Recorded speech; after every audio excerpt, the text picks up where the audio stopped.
Hello students, आप देख रहे हैं क्लास 2 हिंदी और चैप्टर का नाम है, पार्ट का नाम है वीर अभिमन्यु। तो आइए, आधा हम पढ़ा चुके हैं, आधा हम फिर से आपको बता रहे हैं कि इस कहानी में क्या हुआ था। इस कहानी में ये हुआ था कि कौरवों और पांडवों के बीच महाभारत का युद्ध चल रहा था और युद्ध के बीच में कौरवों ने चक्रव्यूह की रचना कर डाली थी।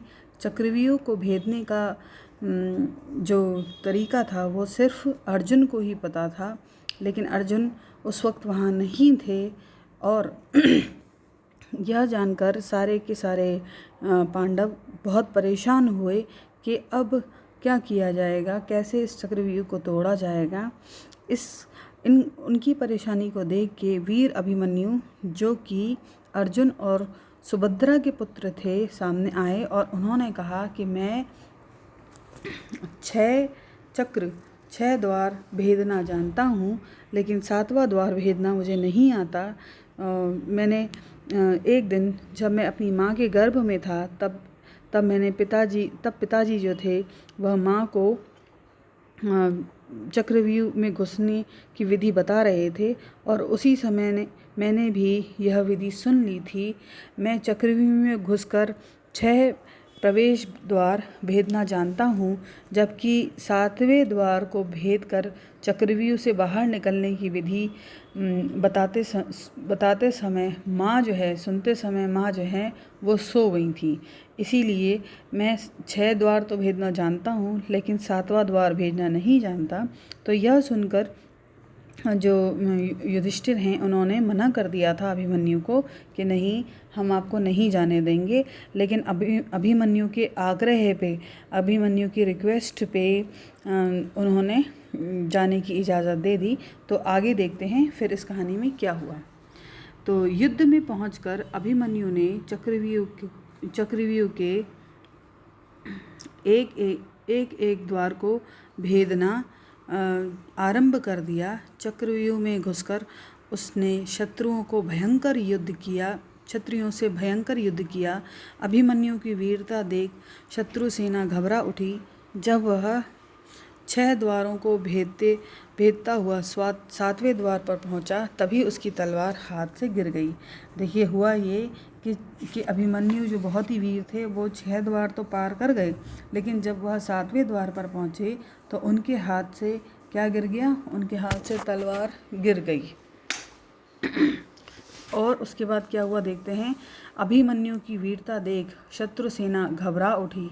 जब वह 6 द्वार को भेदता हुआ 7वें द्वार तक पहुंचा, तभी उसकी तलवार हाथ से गिर गई। फिर देखें क्या हुआ इसके बाद कि जब तलवार हाथ से गिर चुकी है तब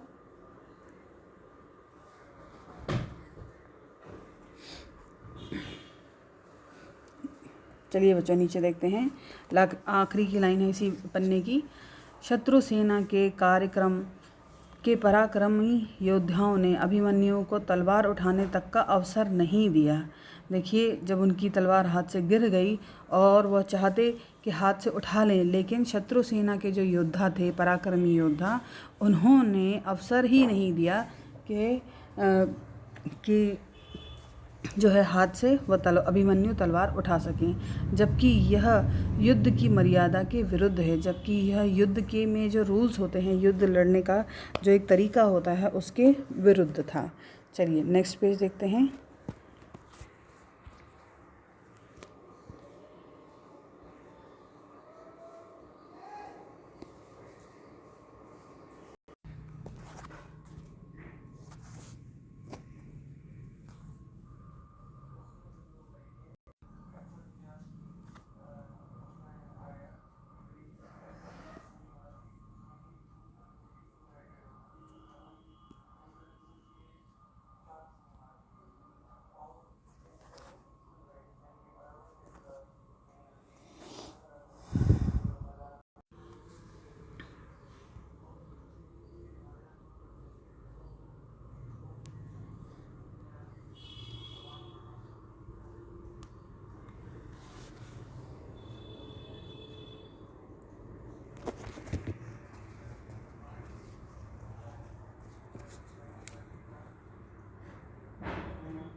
क्या अभिमन्यु चक्रव्यूह के सातों द्वार भेदना जानता था?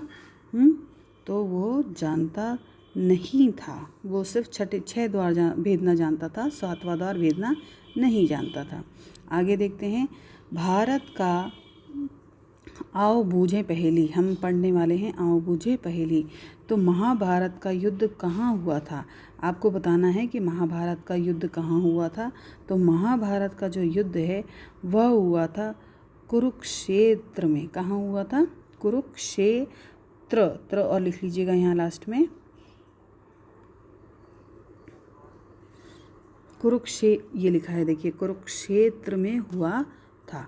ठीक है, इसके बाद आगे देखते हैं, ये 100 भाई थे। तो 100 भाई कौन थे? आपको बताना है कि 100 भाई कौन थे। तो 100 भाइयों को क्या कहा जाता था, ये आपको याद रखना है कि 100 भाई क्या थे। तो 100 भाई जो थे वह थे कौरव। कौन थे वो? कौरव। ठीक है, इसके बाद नेक्स्ट करते हैं कि ये पांडवों में सबसे बड़े भाई थे। बताइए कौन थे सबसे बड़े भाई जो थे पांडवों में, उनका नाम क्या था, यहाँ पूछा जा रहा है। तो सबसे बड़े भाई जो थे वह थे युधिष्ठिर। कौन थे? युधिष्ठिर। ठीक है, चलिए इसके आगे ये जो प्रश्न उत्तर हैं ये हम आगे करेंगे। ठीक है चलन, इतना आप पढ़ लीजिए और इसके शब्दार्थ आप कॉपी में लिखिए और सही चिन्ह लगाइए, वह भी कॉपी में लिखिए। हाँ या नहीं यह भी कॉपी में लिखिए। ठीक है चलन, बाय।